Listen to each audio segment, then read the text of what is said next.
So picking up part 2 of my interview with Amy Crumley, if you haven't had a chance to go back and listen to episode 179, of course, I would encourage you to do that so that you get Amy's backstory and you hear my introduction to this pair of episodes. But feel free to listen to this episode and then go back if that takes your fancy. This is episode 180 of the Assist with Impact podcast, and it is part 2 of my interview with the wonderful Amy Crumley. And we're picking up in the second part of my conversation with her, where we are exploring her perspective on what it means to adjust and adapt to the manager, the executive that you are supporting, and manage them the way they want to be managed, not the way you want to be managed. And then we move on from there to talk about the other things that Amy feels are of vital importance in you being able to perform as what I talk about as a linchpin assistant. Enjoy part 2 of my interview with Amy Crumley.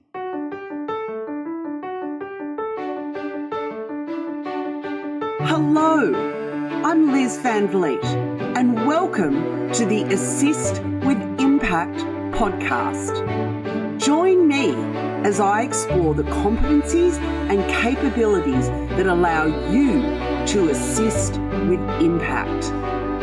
I'll be sharing practical tips, strategies, and insights that will help you move beyond what I call the order taker zone and be that little hinge that can swing big doors. If you're ready to be more proactive and have more impact in your role, then this is the place for you. Let's get started with the episode. I think it's incredible to put yourself in their shoes. I mean, which is such a simple, easy thing to say, but yes. And I think that's one of the things that I have found with executive assistants who get frustrated with their executives. And I think a lot of what comes into play is ego on both the parts. There's a lot of executives that have a hard time letting go to allow their EA to do things that they need them to do for them. And then there's a lot of EAs who feel maybe smarter or better than their manager or their executive and feel like they could do it better. And so then that causes a clash, whether it's intended or not. It's just going to happen if that's how they really feel.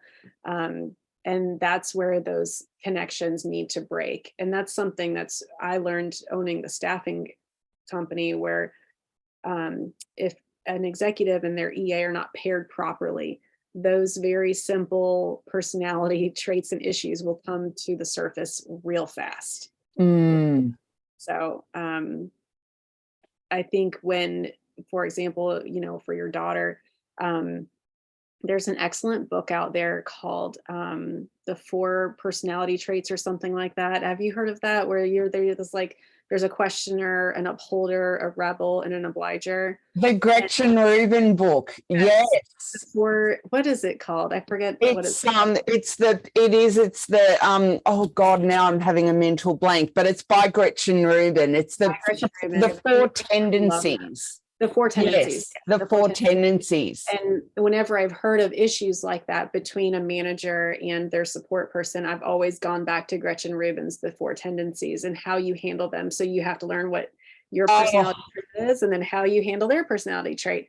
And then the two, even if you're not meant to be together, if you're stuck together at that moment, you can at least learn how to deal with each other, or at least you can learn how to deal with them.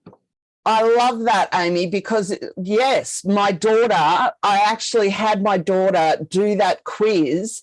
So she is a questioner. She is a questioner.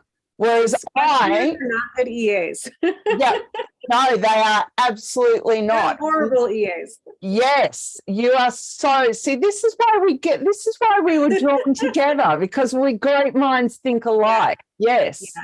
I think the best EA is the upholder for many reasons. I think an obliger can be a great EA, but what scares me about obligers is they kill themselves being an EA, and then they can't recover from it. And I have tendencies to do that as well. But yeah, I think the upholder is the key. That's the key. That's the one you want.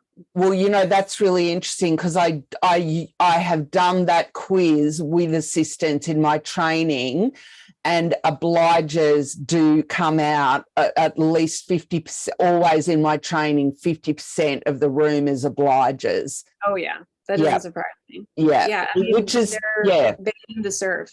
Yeah, absolutely. And they're incredible at it. Yeah. They don't get any better than an obliger. Yeah. So listeners, I will put a link in the show notes. You can do Gretchen Rubin's quiz.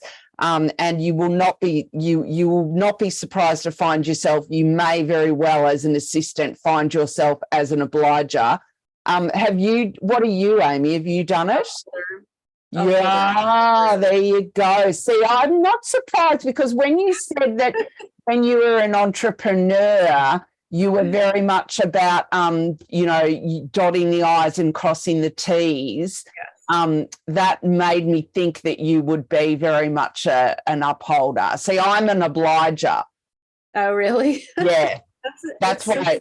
Yeah, I'm a shocking obliger. Yeah, such a great tactic to have for an EA to be an obliger. And it's definitely not one, if I'm interviewing somebody or, somebody's in my pipeline who's an obliger, that is a definite keeper every time. What I worry about with that obliger is making sure that they are still taking care of themselves and honoring themselves to do their best instead of breaking themselves completely to honor the job. Yeah. What can happen? Yeah, actually, and that's the perfect segue to talk about you, Amy Crumley, as the manager and the leader and the person that is recruiting EAs, which you have done for Samba and for your remote staffing company. So I'd love to share with the listeners in terms of recruiting EAs, training EAs, and mentoring EAs and coaching EAs. What are some of the things that you observe in EAs and that you would like to share with listeners in terms of things that you think would be of benefit to listeners that you have observed as you have seen EAs in your pipeline and on the job? I'm so excited about this, and I really hope there's so many people listening to this right now. One of the biggest things that I do from the very start is my interview, quote unquote, my study of this person begins from the second the communication starts. How they communicate with me, how they initially apply for the job, what their resume looks like, if they follow up, what the initial email communication is like. Do they call me? Do they text me? Are they ready for a phone call? I mean, I'm not kidding. Every little tiny thing that happens from that initial communication all the way up until the very first interview is interview from the beginning, because that is when people, in my opinion, should be on their A game. And if you are an upholder or an obliger, you're an overachiever and you really want this job, you are going to just be on your A game in that process, right? If people slack in that process, which is 75% of the people, I would almost say maybe even 80% of the people, their communication skills aren't great. There's grammar mistakes in their emails. They miss meetings. They give me incorrect information. Their resume looks sloppy. I've had interviews, high-level EA interviews, where because they're virtual or on a remote scale in the tech industry, I have had people come with straight out of bed. They look like they literally just woke up wearing pajamas with their hair on top of their head and no makeup on or anything like that. Which in the tech world, I think there's a reputation that in tech, you can be a little bit more relaxed. For example, when we have a big conference call or something like that, our executives might be wearing a hoodie or something because it's tech, it's a little bit different. But in the EA space, I have very high expectations. I would like you to look professional. I would like you to impress me, show me your best. Because this is the easy part, right? This is the easy part. You're not even Yeah. talking to executives yet. You're not even doing the job yet. And if you Oh can't do my this gosh. initial process correctly, you're out. That I I'm flabbergasted. I'm going to use that word. I'm flabbergasted. Most people are, because when I have straight up canceled interviews, because the information and the communication and the way that they handled all the way leading up to that interview did not impress me.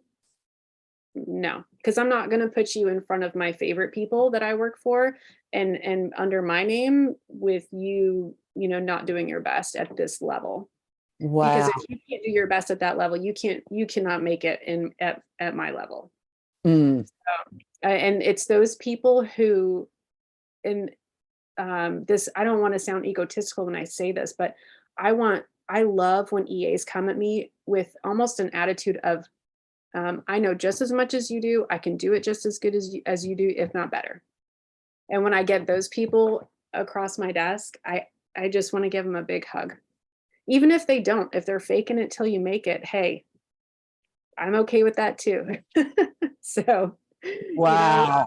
I think there's a little bit of fake it till you make it in all of us. And I've had a few of those. I mean, one of the most high level EAs I think that I've had get a job, had never even really been an official EA before, and she is excellent. She's excellent at it. We gave her a chance, and yeah, she has excelled. So it's all about, I feel like, those initial stages. But then also you have your people too that will knock your socks off, do their A game, do everything right, go through the interview process, and then as soon as the job starts, just completely fall off. So that happens. They're hard to detect, but they're out there. So Yeah. Yeah. Yeah. Some people are really good at it's the old sales thing of don't confuse the sausage with the sizzle. They're really good at the sizzle, but there's no sausage. I've never heard that. That is amazing. Yeah. Yeah, I've had other clients besides Samba, and so that was really interesting to see how other executives operated and what their type of EA, what was their, the perfect EA for them. And that did happen. I had this woman who had supported a politician, which it was someone in Texas, and we'll keep her and politics everything confidential here. But I really thought, I was impressed. I mean, a politician, a top politician, it must have been, being an EA for him must have been really hard. She must have been on her A game, and then he got out of politics or didn't win the next round or something. So she was out of a job. And I was like, I'm going to find this girl a job. Yeah. And there were some red flags leading up into it that I saw, but ignored because I really felt like she was going to be great. Oh, she was terrible. Absolutely terrible. Yeah. She ended up not being a great EA. Yeah. Oh, yeah. So it happens. It does happen. Yeah. All right. So in terms of when you're actually on the job, in the role, because one of my big things is being effective, not just efficient. Yes. So do you have any tips that you would want to share with assistants when they're actually in their role about being effective, not just efficient? There's so many things. My brain's like, for some reason, the first thing that comes to my mind, which is terrible, and once again, I hope this doesn't offend anybody. One of the biggest things that comes into my mind is we have a motto where we say nobody died. No, nobody died. And the reason why I like to start out with that on the hardest days or in the hardest situations, which is almost daily, there's going to be a huge complication, lots of things to work out, lots of moving parts and this and that. But nobody's dead, so it's fine. I think that's the biggest thing for EAs, because it's always stressful, it's always fast paced, it doesn't ever stop, and there's always going to be issues. There's always going to be conflicts. And I think for a good high level EA, you should always anticipate that no matter what you're doing, planning an event or a big client external meeting somewhere or something like that, always anticipate everything going wrong. Yeah. Yeah. Hopefully nobody really does die. Yeah. But from Yeah. my experience, it's never happened. So nobody's dead. And if that's the case, we're not in the business of saving lives. It allows your brain to focus on what needs to get done. You knew something was going to go wrong because you anticipated it. You had a backup plan because you knew something was going to go wrong and you anticipated it. And you're ready to move on to the next thing and you fix it. Because the biggest thing that executives don't need is an EA stressing out. And an executive can sense that an EA is stressing out if they start asking them a lot of questions, or as soon as something happens, what are we going to do? What about this? This is no. Your EA has already got your solutions because she already anticipated the thing already happening. And that's where that kind of mind reading comes. And you don't even literally need to be a mind reader. You just need to always anticipate things falling apart and what the plan is to fix it. And you handle it with grace, calmness, and very minimal communication. Okay. That I think is super important for an executive because they have to deal with that all day, every day, all day long. It's like that for them all the time. It isn't always like that for an EA, but it is always like that for an executive. And I think if an executive has that very calm EA that when shit hits the fan, their EA, they have that trust with them, everything's going to be fine. Nobody's dead. Love it. Love it. We have a solution, and 3, it's already done on it. Yep. Love it. Having said that, I have been watching, binge watching, going right back to the start of Succession, and I do find it absolutely fascinating that in Succession, the amount of travel that is scheduled, that happens in that show, and all I keep thinking as I watch it is, where are the assistants that are organising all this travel? Because I so would not want to be those assistants, because assistants that are in that show, they're never actually doing anything except walking around. I know. Accompanying those people. They're never actually doing anything except holding a phone, talking on a phone. They're never actually organising any of those jets or cars or anything. But all I think of is organising all of this stuff. Well, and I will say on Succession, and if I've never worked at that level, I've been in the startup world my whole life. So, but I wonder if at that level, when you're rich, you can just always have a jet and you just always have a car and you just can always fly to that airport. I have no idea. So many jets, so many helicopters. It just blows my mind. I know. And I've never operated at that level, so I can't speak on it. But we are, me, my colleagues, we're all a huge fan of Succession. And I actually have a hard time watching it sometimes because it's not entertainment to me. It feels real. Yeah, I know. That's it. I don't, I'd rather watch some like fantastical show or something, but I am a huge fan of that show. It's very funny. I'm sorry to segue to that. Well, Amy, is there anything that you would like to leave listeners with? Any final piece of advice that you would like to leave our listeners with? The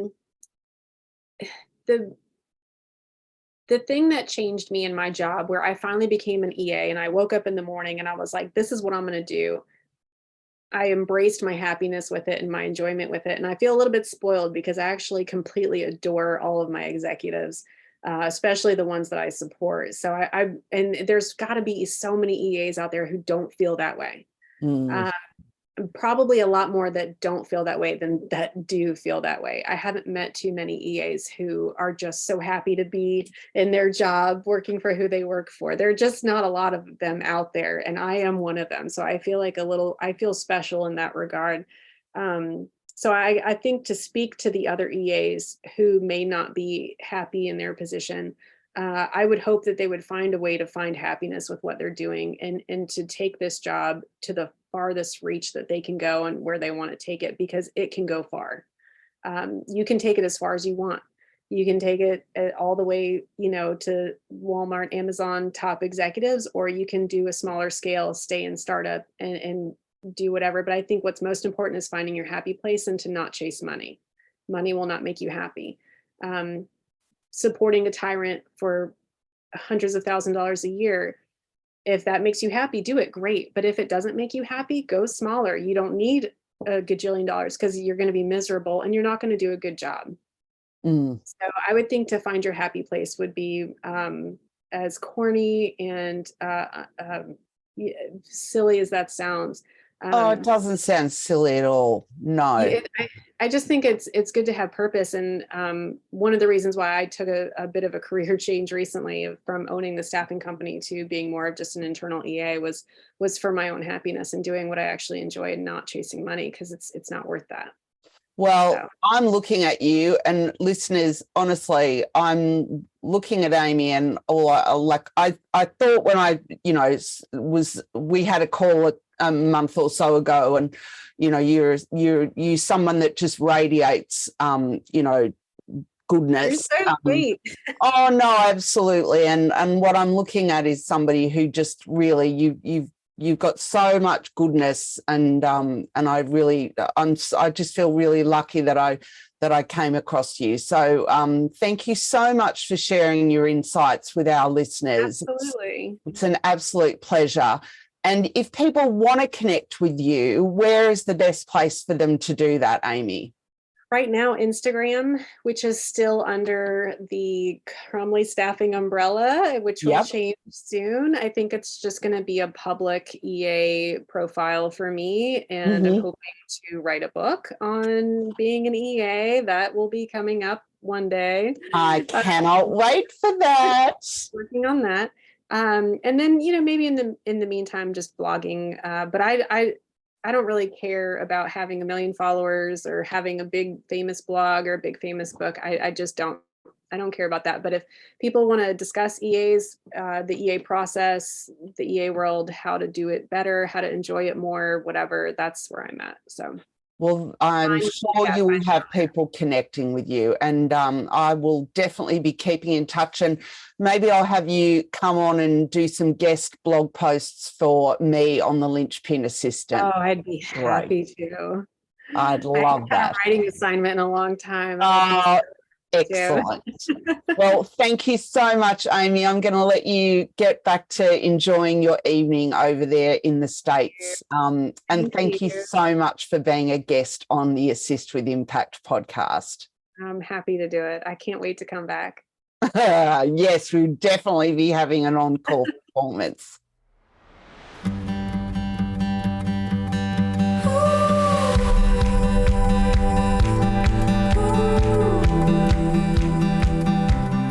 Thanks for listening to today's show. I hope you enjoyed it. If you'd like to see the show notes, head over to my website. It would be great if you haven't already done so. If you enjoyed the show, if you could kindly go to iTunes and leave a review. It helps other people find the show. Thanks for listening, and have a great week.